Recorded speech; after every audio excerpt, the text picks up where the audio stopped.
Welcome everyone to our introductory webinar on ZM Grow. How do you like that, David?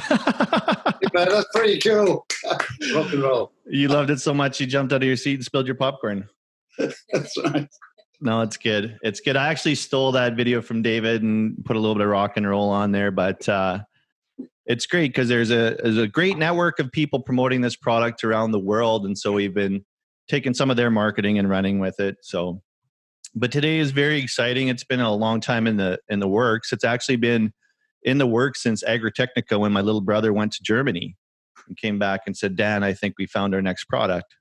And so we're extremely excited to be premiering this product, this unique concept. And a funny thing would have it, as some of you might know, I had a little bit of anxiety about the product getting here, but the product literally arrived in Brandon, Manitoba, like an hour ago. I got a text from Graham. So maybe our timing was good.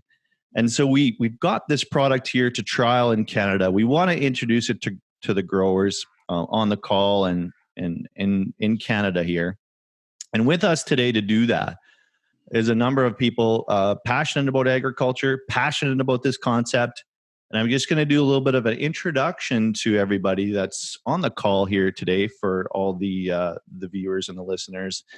And then I'll give you an overview of the product. And then we'll get into hearing each of them, why they're involved, what the benefits of this product are for Canadian farmers and their perspective. And it's amazing that we've got this opportunity with technology to go right around the globe. So I'm going to start with the Chief Commercial Officer, right, of Tracegrow from Finland. It's Timo. He wanted me to call him Timo J, which sort of sounds like a little gangster rap almost, but Timo J from Finland. So we've been working with Timo to bring this product to Canada. Timo's been in ag industry. He started up in the dairy business, 30 years ago. Been doing all kinds of great work, but recently joined ZM Grow to bring this product to the globe. And he's excited about it because he's got four children and a grandchild, and he's excited about the sustainability concept. So welcome, Timo. How are you doing there today? I'm doing well, thanks. And I have to say that, okay, I'm born in the farm, but it's a bit smaller than Aberhart's do. Well, I don't know who would fare better in a milking contest, because we used to have dairy too, but that was a really long time ago, and I think we got rid of the cows when I was like 5 years old. So that's tough. We too started in dairy, so it's great to have you on board this call this morning. We're going to hear your perspective from the company that's created this technology and exporting it around the world. Also on the call, I have a fertilizer legend, David Harrod from the UK. So David's family history in the selling of essential goods to humanity goes back 2 centuries, Terry. So we got a ways to go here. But David's family has been involved in essential goods for over 200 years, since 1816, if I got my math right there. And so David's been helping export ZM Grow around the world, and he was a huge encouragement to us to get involved in this product. How are you doing there this morning, David? Yeah, I'm doing well. Thanks, Dan. Great introduction. Thanks very much. We're also farmers as well. And I think one of my colleagues, business colleagues, is on the list here today as well. But yeah, I was third generation in our old business in the UK. making animal feed, selling animal feed, making fertilizer, coal back in the 1800s, etc. And my family was third generation, and I've been in it, over 40 years. And and then we sold the business in 2011, which some of you guys in Canada would know. We sold our business to Koch Industries of Wichita, and they have a factory at Brandon, Manitoba, I understand. Never got there myself because they then resold the business in 2017. And my competitors all said, David Harrod's now going to hang his boots up. Oh, no. We've still got a shed load of work to do, guys, haven't we? We had a few colleagues started again. We still have our little family farm. We have liquid fertilizer. We set up one factory again, adding value, soil sampling, advice-based, etc. My stepdaughter's in the business. She's sitting next to me here behind the... hi, Gemma. Say hi, Gemma. Hi. Hi. Yeah, she's here. Sorry for half a second. We'll tell you about the backdrop later anyway. And so we're still doing it because we're passionate about making a change in this world for, as you said, our kids, our grandkids, etc. We want to survive as a race, don't we? And this is one of those reasons this call's all about. Yeah. Happy to be here. I was absolutely inspired by the fact that you sold your business to Coke and you chose to come back for another act, and that you're really passionate about getting this technology out, and you're a big part of the reason that we're involved. I think you're almost as good a salesman as me. We'll give it a go towards the end of the talk. So we're going to hear more from David, but he's known around the world and especially in UK for selling fertilizer to lots of producers that know him and like him and trust him. So that's important who we partner with. So that's been a big influence. And of course, on the call with me today, I don't know how much of an introduction he really needs. Writes a column in Better Farming Magazine. Thank you, Joe Dale. By the way, it was me that told him to make sure he goes through with that. But anyways, my little brother, he farms along the Saskatchewan and Manitoba border, and he has an agronomy consulting business. How are you doing there this morning, Terry? Doing awesome. Getting a bit of rain again, so good shape. Bit of rain would be perfect compared to what we had here in Brandon. 7 inches at a time, yes. But yeah. So please, everybody, feel free to jump in here. We'll wrap it up here at the top of the hour. I'll do a brief introduction here, but it's going to be fairly conversational. It's not going to be death by PowerPoint, although I have a PowerPoint to refer to with the guests. But the reason that we're doing this and the reason that we're involved with this product, because producers have a problem. And the problem is that they're under the gun everywhere, but I think it's even accelerated from a global perspective in places like Finland and UK. So these guys are intimately familiar with what's happening. But producers are under the gun to make, safe, sustainable food in a manner that the consumer approves of. And, that's a challenge for all of us. And so we don't want to have to give up practices. We don't want to have to give up yield. We don't want to have to sacrifice a whole bunch because we know, as we've seen in the COVID crisis, how critical some of these supply chains are. And I think the public has a better appreciation after such events.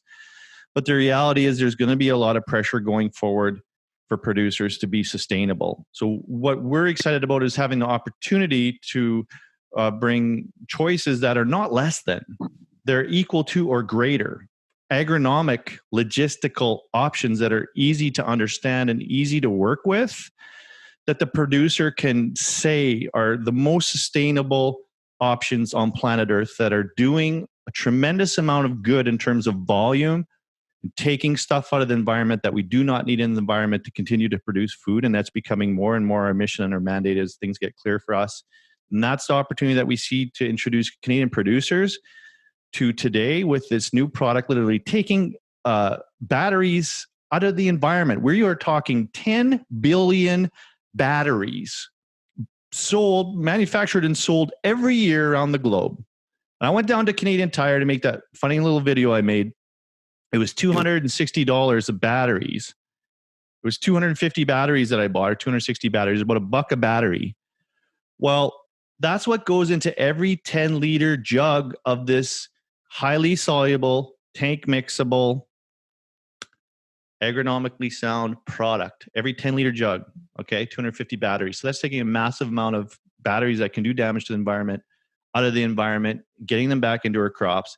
We know these are essential nutrients, not only in plants, but for human beings. So that's what we are really excited about. So it adds to yield. It's great handling, and it's got this environmental story, and that's what got us excited about getting into it. And it's here in Canada now for trial. So I want to give David the opportunity to tell us a little bit about his perspective, and then we'll get some more technical information on the production of this product from Timo, and then we'll get Terry's perspective as a farmer in Canada about how he views this product, and then we'll wrap things up. So starting with you, David, again, I think it's fascinating that you were so passionate about this product. You have so much history in fertilizer. Why is it that you're working so hard all hours of the day and night to bring this product, not only, you helped us in Canada, but you're working with these distributors all over the world. I've seen Australia just launched. You guys are in New Zealand, all these different countries. Why are you doing what you're doing, David? Why do you believe in this product? What does it do for farmers in Canada? Okay. That's a great questions. There's a lot of them. So I'll try and condense down into a few bullet points. You're right. I mean, the biggest problem is we're the problem. We're number one, we have an issue with growing population, global population, and we've got less land resource. I'm talking about the UK in particular right now. We don't grow land. We're an island. And more houses and roads we build, the less land we have for production. Our farmers in the UK are pretty good. They're world renowned, as you know, for high value crops, from wheat right down to a lettuce leaf, whatever. But we need to increase food production, not only in the UK, but globally. We've got to do it sustainably. We've got to do it cost effectively to grow good quality, because the world is demanding more food. And not only food, they're demanding more protein as well. As we know, the Chinese, they just don't want rice. They want dairy products now. They want meat. They want the food that us in the West eat as well. So we've got to grow more sustainable, basically meat, and more vegetables as well. So that's the business I'm in, and I'm passionate about that part of the business, growing more food. As I said, we're farmers ourselves. So that's an important thing as well on our trialing, etc. We actually do use this product on our own farm as well, commercially, not just trial, but commercially. So we know we have a growing population, and we've got this issue globally with batteries in particular, which leads us on to a little bit of organic food production, which, okay, is great, but in our country, it's only 8 to 10% of the market. The rest of it is conventional farming, like probably most of the people on this call, maybe.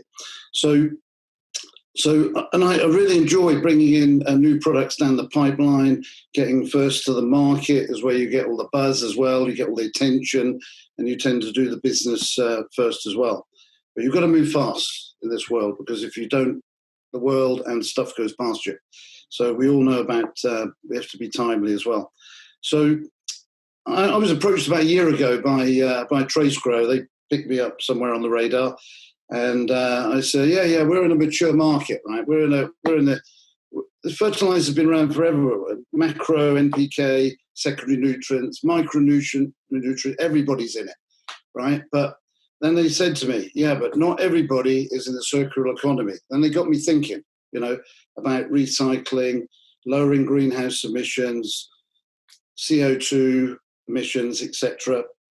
Already in farming, we're interested in lowering greenhouse gas emissions, because back in the 1970s, just quickly, the Clean Air Acts around the world came in to stop the power stations spewing all the muck out and creating acid rain. That's where all the sulphur came from. So right back from the 1970s, 80s, we've all been in farming, in the crop nutrition, involved with applying sulphur to crops, because it was no longer coming from the air. So we've been involved with sustainability for years, and crop nutrition balanced, etc. Not as long as Mr. Liebig, the German man who came up with the law of the minimum back in the 1800s, Liebig's barrel. I'll let Dan talk about that. Anyway, so lowering greenhouse gas emissions, the circular economy, it's a great thing to be invited into a year ago. So I said, yeah, I'll have a look at it. And then it is challenging, it's tough, because you're in a busy, mature marketplace, but we mustn't forget, nobody is in this circular economy of processing zinc, manganese, and sulphur out of these horrible batteries, right? Which actually are growing by 1.5% to 2% a year in demand. They're not going away. Kids don't give up their toys and their remote controls, right? So it's a growing demand across the world. So Tracegrow came up with one solution. I said, yeah, I like the look of this. I'll take it on for the UK and Ireland. And here we are a year down the road. I've got repeat farmers now using this stuff second, third time. So that's great. Why do I like it? Because of the circular economy. Well, we're trying to come up with some numbers, Timo and I and the scientists they have at Tracegrow, try and come up with some numbers, different data cuts of reducing CO2 emissions. And we haven't got that number just yet. One thing I can give you to take away about lowering greenhouse gas emissions with this product, and I found the data in the government database here in the UK, as far as raw materials, as far as the zinc and the manganese is concerned, we are 100% CO2 efficient. That's a big number, and I can back that up because we're not taking virgin raw materials out of the ground. We're resuscitating zinc and manganese out of these batteries. They're already dead and buried, aren't they? Literally. And so we're taking something and recycling it from the deathbed. And our government's actually saying that if you can find a solution to the black mass in the zinc and manganese black mass, you are 100% CO2 emission. That's one good data point, okay? And then the challenges start. How far from A to B? How much power are you using in the factory? And we could talk about that with another day. Anyway, we're going to come up with some great stuff there. So it's very efficient, okay? Okay, what does that mean to the farmer? We've got a lot of farmers on the call. So we got 3 quick fire things. It works. Oh, why? Why does it work? Because zinc and manganese is scientifically proven, same as boron and copper is, that it's a part of a balanced crop nutrition program. We've been putting it on for decades in different forms of carbonates, chelates, oxysulfate, suspensions, all synthetically produced. This stuff is 100% sulfate based. And the bonus is it's organic approved. So it's not synthetic. That's a key thing, right? But the science tells us these micronutrients work. So we haven't got to go and reinvent that. So that's my claim, it works. It's also needed, possibly if the soil analysis and the leaf analysis says it works, okay? If you need it, you can put it on. So there it is. It's 100% sulfate-based. The trial data in our country, in Finland, in Italy, around the world, you'll be getting your own in Canada soon. So it works. Number 2, the farmer says, yeah, it'll bung up my filters in the sprayer. Really? No. Try this stuff out, right? It does not. It's exceptional compatibility with crop protection products. Don't take our word for it. Farmers are using it already. Okay, and you know all about suspensions, emulsions, chelates. If they're not compatible, you've got a problem with your spray filter. So this stuff, it sprays. So that's a good thing. The key thing is, number 3, we're all into adding value, right? This stuff will add value to your crop. If you get it right and it's needed, not only to crop health, take it through to yield, and if all the stars are aligned, the only thing I can't do something about is the weather, okay? That's down to the gods. But we can get all the agronomy right, can't we? Get our farming practices, husbandry correct.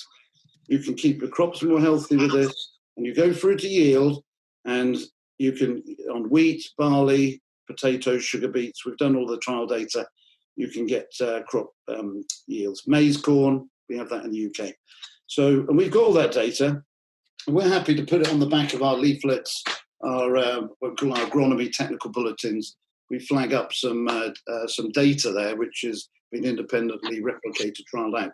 So it'll make you money. Take it through to your combine on the GPS, over the weighbridge, whatever. Check against the control versus where you put it. Try it out for yourselves. Now, I've got this backdrop. The reason I've got this backdrop here, which is a nice view of a winter wheat field, you can all see that? That's Cambridge in the background. So the farmer tried that out on round about 250 hectares, and he's now a 3rd time user of this product. And basically, he put it on with a fungicide and a pesticide the darker area, you can see behind my head, the darker area, this is about a week before harvest, last September. He walked into that crop, and I've got loads of photographs. It's still got the fungus, like a smutty fungus. By the way, I'm not an agronomist / crop protectionist, so a crop protection guy, I'm a crop nutritionist, so if I get the words wrong, apologise. But the crop was still in bad nick, right? That's basically it. The other side, you can see it to the line over there, right? That, in the lighter area, is where he applied the same 2 chemicals with ZM Grow. And you could see the green from 14 days after he put it on, and this was a week before harvest. He harvested it himself over the GPS. I went and interviewed his combine driver, and his numbers, he got a 27% increase in yield, okay? I don't think we're going to go through values, etc., on this call, but 27% is a substantial number of increase in his winter wheat crop versus basically the control, where he put the fungicide and the pesticide. Okay, and one of the reasons he put it on, because his independent agronomist said, you've got some issues here with manganese anyway, and every farmer in the UK puts manganese on crops, but you need to target your crop with some zinc, manganese, and sulphur. If you can get it on in one go, he said, you've got one application, so it's one cost of putting it on. And he went in the field and he said, there's something going on here positive with the ZM Grow, probably the high amount of sulphur in there. The fungus don't like it, basically. So, he says, whereas you did put the fungicides, etc., you've still got issues. Long and short of it, he got a 27% increase. So that fell in his pocket. And, we can all locally work out the ROI on that. He paid a certain amount of money for the ZM Grow. He got a nice uplift. He worked out his return on investment. It made him money. So, Dan, that's my personal experience. We've got distributors in the UK who verified our product themselves before they'll put it on the shelf. And all our trial work is done independently by NIAB TAB, which is our government-linked trial centre, Maize Growers Association, which is independent, and farmers trying it out themselves. So that's not us putting the words in their mouths. They're doing it themselves. Okay. So that's it. It works. It sprays.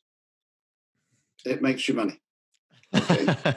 Well said. That covered off a lot of points. I think you answered a lot of questions I was going to maybe prompt you with. But one of the big questions I have is, you guys are a little bit ahead of the curve. I know I went to Ireland last fall and I got a sense that things were moving ahead farther than us in terms of the sustainability thing, although one could argue that Canada is heavily involved.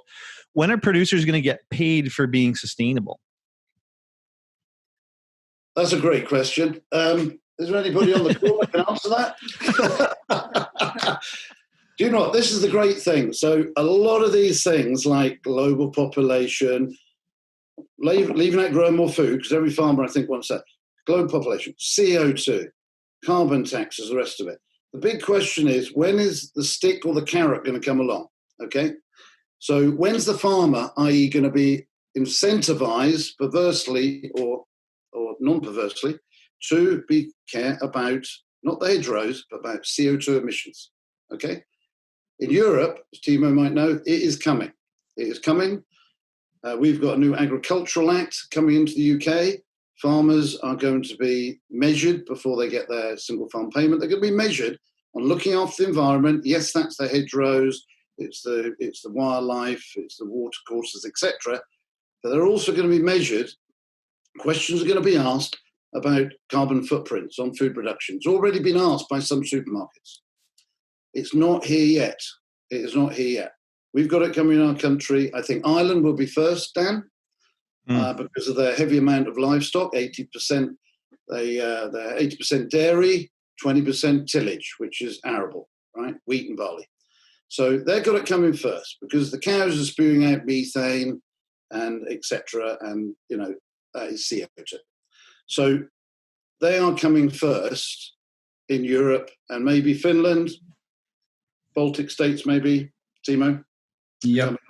But there has to be a measure of incentives, either a carrot, which is a financial, give me some money, Mr. Farmer, or the stick, which is you're going to get taxed. So there's two things. I don't know what they are. I think it'll be a balance. I think money on the table, 18 to 24 months, something in the EU, in Europe will become a law. I've seen legislation being tabled in the United States of America in this regard. So it is a conversation, and things are being measured. And as data becomes more available and we can quantify these things, you bet your bottom dollar this is coming for everybody in the industry. So someone had a question here. We had a couple questions, and some of them is going to lead into Timo, but I'll let David answer this one too. We're doing obviously the price discovery here in Canada, and of course, like I say, we don't expect anybody to sacrifice anything. It has to be competitive, even though it's sustainable. But what's been your experience, David, with selling the product competitively against companies around the world? So, yeah, thanks for that. So, so basically, in the UK here, with these types of products, we're not replacing manganese, straight manganese. Virtually every crop in the UK, the agronomists will say, you need to spray some manganese on. Manganese, straight manganese in an IBC, a 15% solution in an 1,000-litre IBC is a hard-nosed commodity in this country, I would say around the world, and in your country. We're not replacing that. Farmers are, this is targeted nutrition, whereas manganese sulphate is, they put it on little and often every time they go and spray a crop in the UK and Ireland. So we're looking at targeted nutrition here. If the farmer needs manganese, zinc, sulfur, and we have a copper product, Timo, coming along as well very shortly. At the moment, some of the brand leaders here, the global brand, not mentioning names, there's a global brand, just happens to be from Norway, but they basically have a lot of single nutrient micronutrients, which are like emulsion suspensions in the 5-litre can. They tend to be a global price setter, premium price product, etc. And I find that a lot of farmers have looked at our product over the last year and feel, you know, the zinc and manganese and sulfur is really nicely balanced in there. I haven't got to mix it I haven't got to mix two micronutrients together. I've got one hit here, which I can put on at 2 to 3 litres a hectare. And then if I need it again in 2 weeks' time, I can put it on. And I've got farmers mixing it with a cocktail of 7 or 8 different chemicals, plus manganese as well. They're boosting the manganese by putting some manganese commodity in as well, which is not a bad thing. So it's not replacing ZM Grow, and ZM Grow is not replacing that, okay? So it's balanced. Now, the price points, again, we've got to start off with the market is going to lead us on what is it worth? I mean, we have a price point in the UK and our recommended retail price, which has to compete with, I've got about half a dozen to 8 competitors in the UK.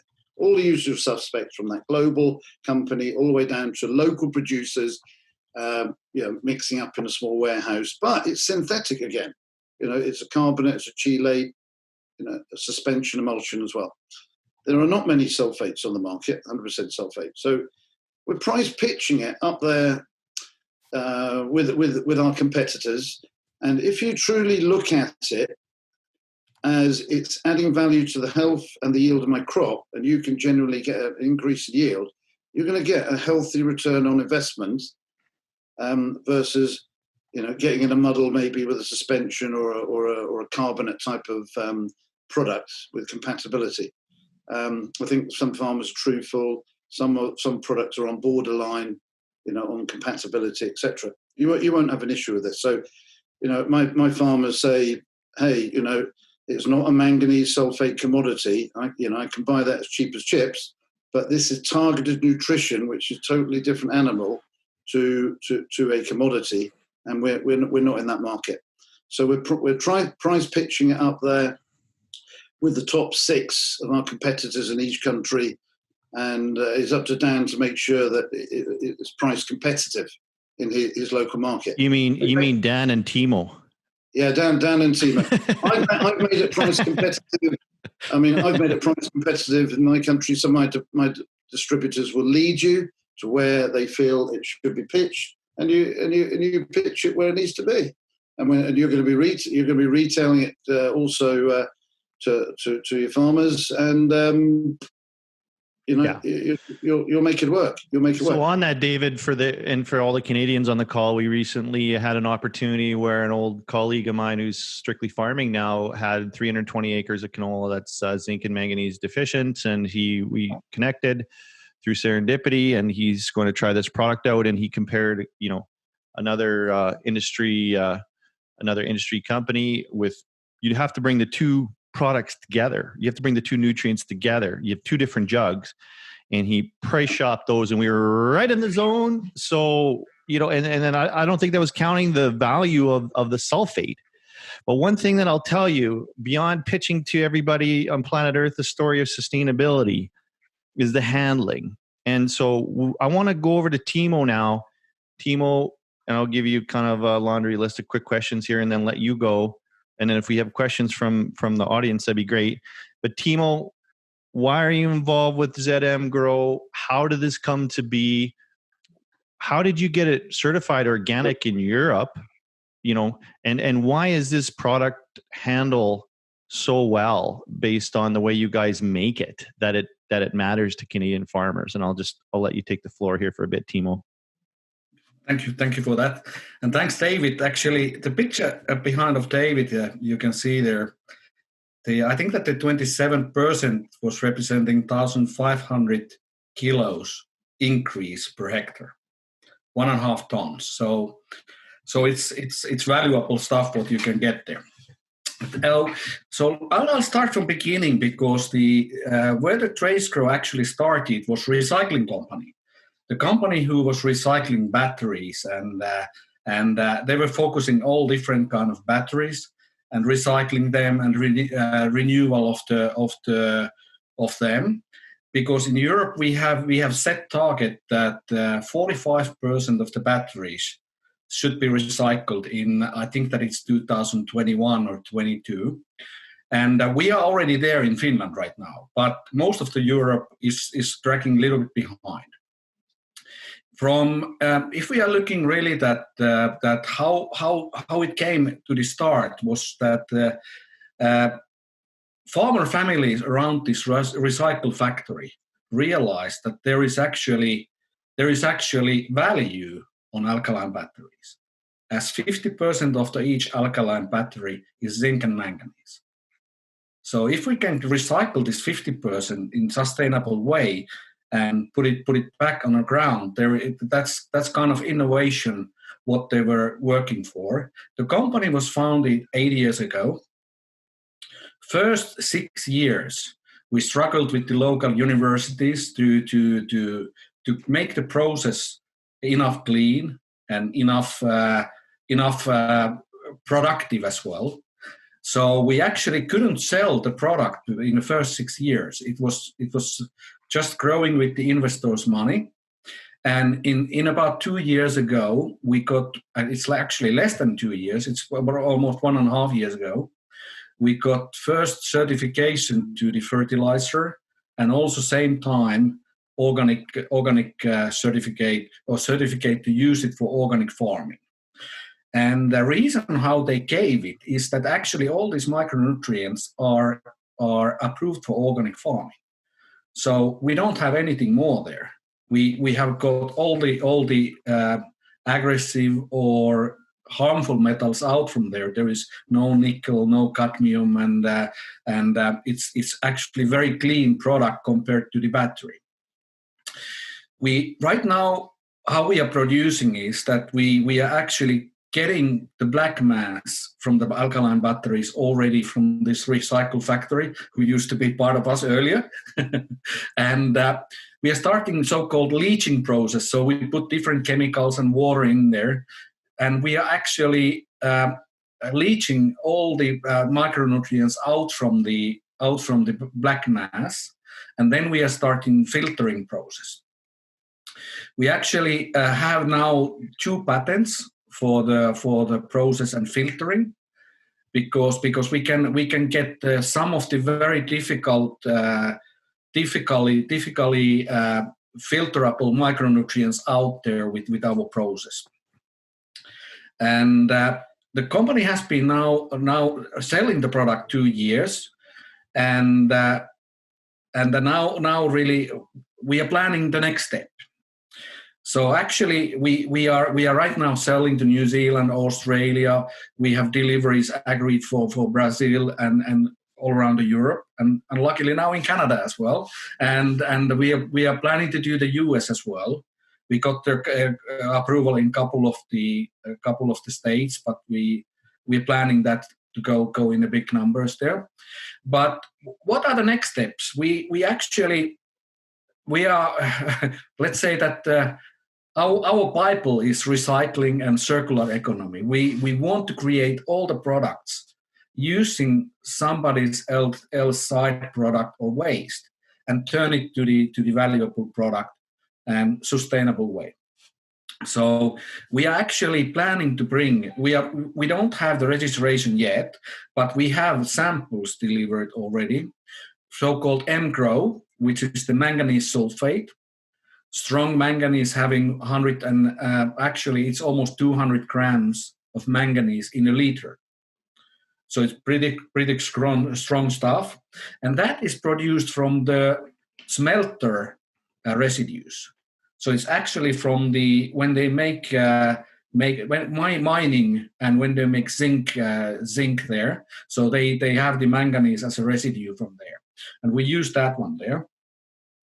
Then we have also coming for the MGrow and another new one, the ZMZ-Grow, which is like ZM-Grow plus copper. And both of them are coming for the next year market. The copper, what we got there is that actually it's the electronics, recycled electronics copper, what we get to be used there. And then we use also the zinc and manganese. So actually soon you have to pour out not only batteries, but also recycled electronics. Good work. So why does this product handle as well or better than anything on the market? That's actually because the structure that we got the sulphate there. And I don't know if you want to share the screen. Where are the couple bottles, different bottles besides of each others. So when we are talking about the sulphate, when we are leaching out the micronutrients, we use the sulphate there, and we get them out as a liquid. So they absorb much more better on the if you take a couple slides out where these red caps are. Next one. That's it. Yes, there we go. So what happens there is that if you look, our ZM-Grow is on the left-hand side yard there, and the other two are oxides and sulfates there. So what happens now? Something happened about the screen, but I moved it over here. Is that better? Okay. But what happens there is that actually when we are leaching out these micronutrients and getting it to the sulfate liquid, so we actually make these micronutrients to liquid form. And when we spray it on the there are two positive things on that.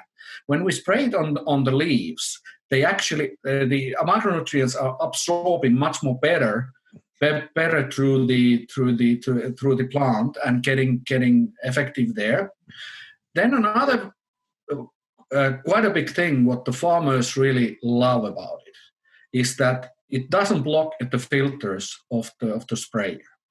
So you can almost mix it with anything, but they typically mix with herbicides, with fungicides, and with different kind of agri-chemicals, and it's not gonna make that kind of thick slurry.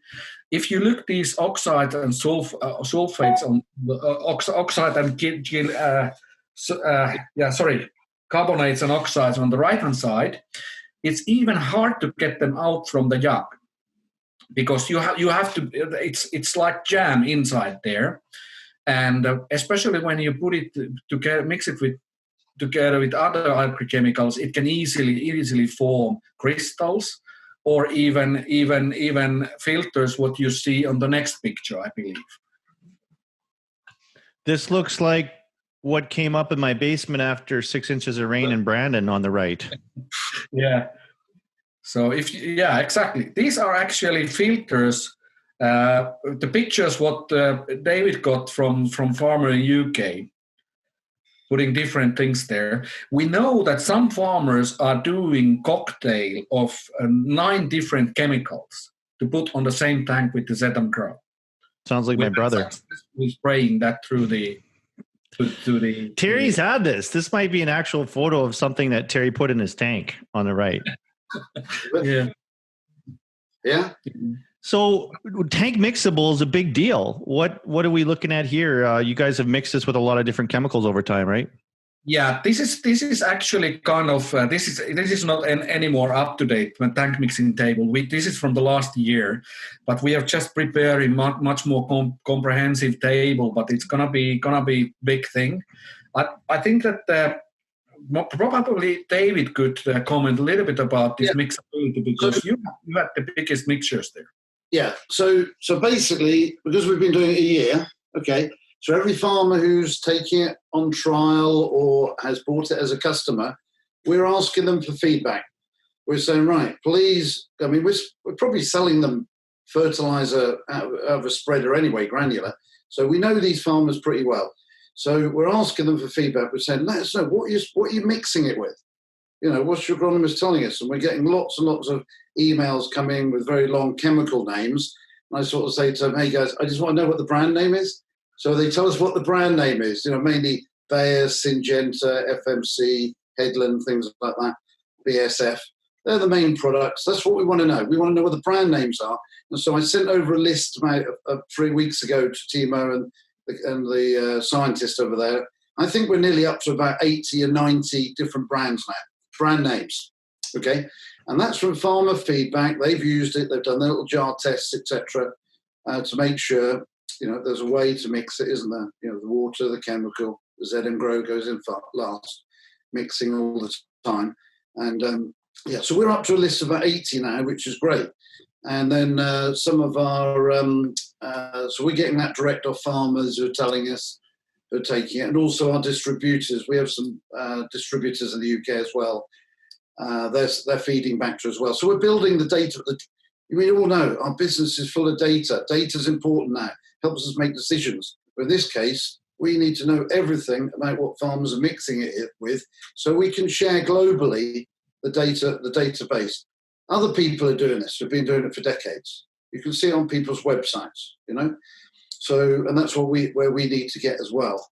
But 80 or 90 different chemicals is not too bad within 12 months to building up the database. Good work.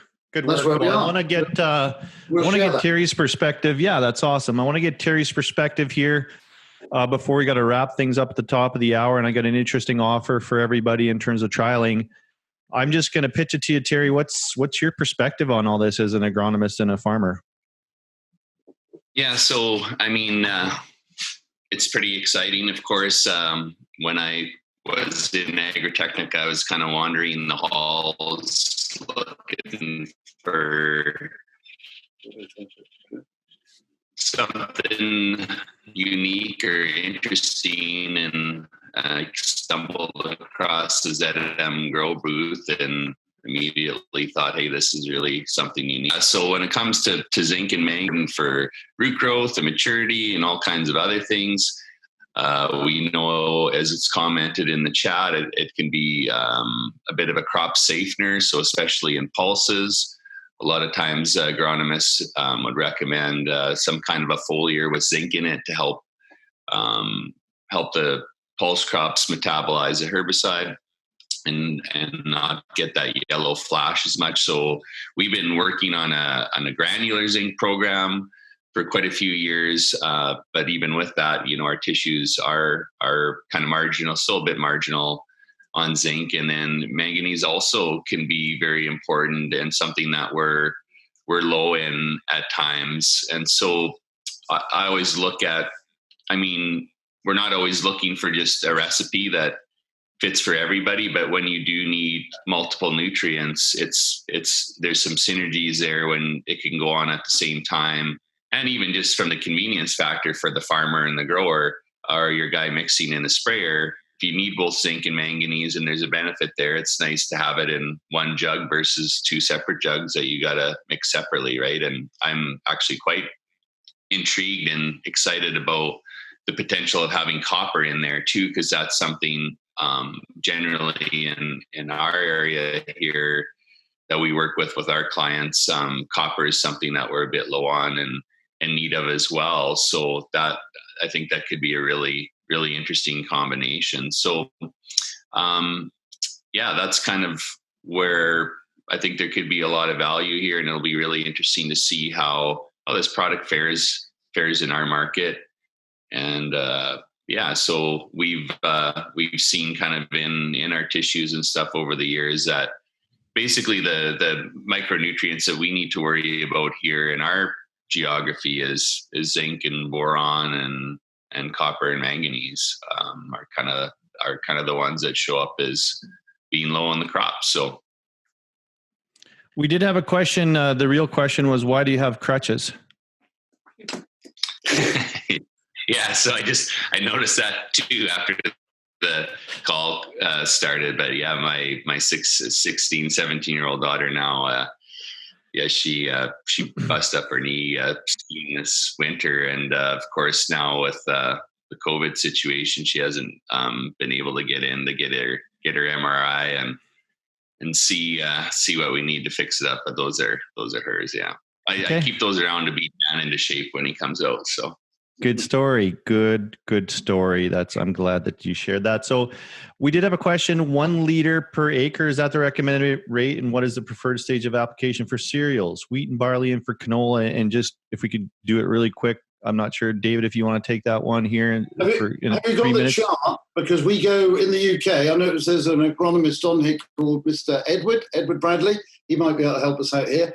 But we talk about a lot of these foliar micronutrients from T0 onwards. Now, I'm going to throw that back internationally to you, Timo, because there is an international growth stage. T0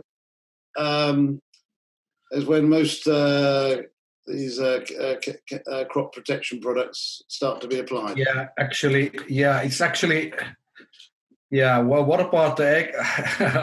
I think that I'm more used to hectares than acres, but no, we can convert it. If you go back to Dan's probably got it if he shares it. Yeah, it's 1 liter per acre that we've got on our label, and it's 1 liter. Okay. But when though? I guess it's agronomy, so they're going to say it depends. But if you put more on, you're going to end up with more on the leaf, and if you put less on, you get less in the leaf. But we're just on our label. It's 1 liter per acre for simplicity. I just think things have to be extremely simple.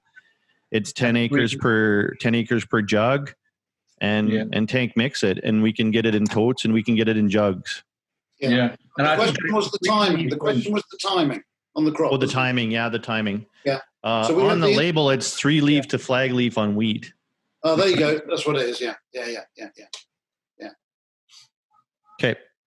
Cool. Well, with that, I think it's impressive given all the profusive speakers that we have here today, myself included, that we were able to wrap this up in an hour because we could talk about it for a long time. But I am excited about so many different aspects of this product. And again, it's our goal to bring Canadian farmers something that's equal to or greater than in every aspect that a farmer would evaluate a product. But we can also throw in the fact that we can help make you a sustainable farmer for the future. And recycling, I just think it's super sexy, and we're very excited about that. So what we're doing is we brought some product in for trialing for our network, and we want people to try it. And it's not that complicated. I mean, you literally just put it in the sprayer tank. You can mix it with other things. We don't expect anybody to change their practices to get this on. It's got a tank mix. It's got to go on at current rates. So we have product. We have people available in trucks that will physically deliver it to you. And my offer to the Western Canadian agriculture community is that try out some product. I'll give you up to 2 jugs for free. I'm not going to send you, David, if you were here in Canada, I wish you were. If you're here in Canada, I say, David, take 2 jugs, throw it in your tank, try it out on what you want to take out. You could also take, 2,000 liters. I'm not going to stop you from that. I'm a capitalist, but I can't give that to you. but we'll give you up to 2 jugs. Okay. We have a free tissue test account through A&L Labs. God bless them. Awesome people. You can submit your tissue test there before and after to see if the zinc manganese sulfate's getting into the leaf. And if you give us trial data, we will not even send you an invoice for those 2 jugs at the end of the year. Nothing. Just send me your yield data, because my goal is, man, I want to recycle massive amounts. I mean, my daughter was here. She's 4 years old. By the time she's 24, I want to tell her, Daddy recycled thousands of whatever the units are. Like, I mean, because these, you know what, David, for real, we're old. We're old curmudgeons, or I don't know what the word is in the UK. Like, we call it ish. Oh, yeah. What do we call it? Old-ish. Old-ish. Hanging on, baby. I'm going for the beer like David. David's kind of my mentor, my hero here, but we're old. But I mean, you take someone like your counterpart on the right there. I mean, they have a different sense. They have a different level of caring. I mean, what does this product mean to you, Gemma? Come in. It is a change. The farming does need to become more sustainable, and it's going to be the only way forward, isn't it? If we want to keep feeding the population and keep growing, then that's going to be the way to do it. So, yeah, it's everything. That's awesome. That's a great place to leave things. So we got a great trial offer. We want everybody to try it out. We'll be physically putting this stuff in your hands personally, and we'll work with you on the tissues, yield data. We want to make this product that flows in Canada. And I also want to thank, personally, I just want to thank Timo and David for being extremely patient with us, the Aberharts. Pleasure. The Aberharts have signed an exclusive distributorship agreement for Canada. I'm just hoping that Timo will sign it as well. Yeah. It's on the way. And I hope your farm takes up you on the offer of free samples. Yeah, exactly. Terry's already doing the math on the calculator. I can pretty much guarantee it. He's like, what are you going to sell me that ZM Grow for? But we want to give this opportunity to producers. Every leader is a recycled leader. I love the other stories that you're bringing to incorporating other nutrients in there. Like, I think ZMC Grow is going to be massive. And if it works well in the tank with a bunch of other stuff, plays well, it's on. Bob's your uncle. So let's go, Canada. We can show these Australians and New Zealanders and Finlanders and UKers up. We can get some recycling going here too. But thanks so much, especially Timo and David for being persistent and pushing us to get this across the goal line this year. And I'm actually super stoked about it. So thanks to everybody, our customers and our dealers. That's what makes the world go around. We hope that you guys get value out of this webinar and this product, and contact anyone on our team to get some product. And we'll be sharing this recording with the internet here shortly. And I think it was a great conversation. I think you guys did amazing. Thanks, Timo and David. Pleasure. And Terry, he wanted 1,000 liters or something to throw on the barley and wheat. So Terry should be thanking me for bringing this product to Canada to help him increase his yields, to help pay for his children's educations. Thanks. Take the portion of the yield. I got my little brother to say thank you, so that's good. But no, we're excited for it on the farm too. So we're going to be throwing some in the tank here shortly. So have a great Tuesday, everybody. Did Timo and David, did you know tomorrow is Canada Day? Oh, yeah. We're all linked across the water. Listen, I think we fought in a few wars together here. We did. We certainly did.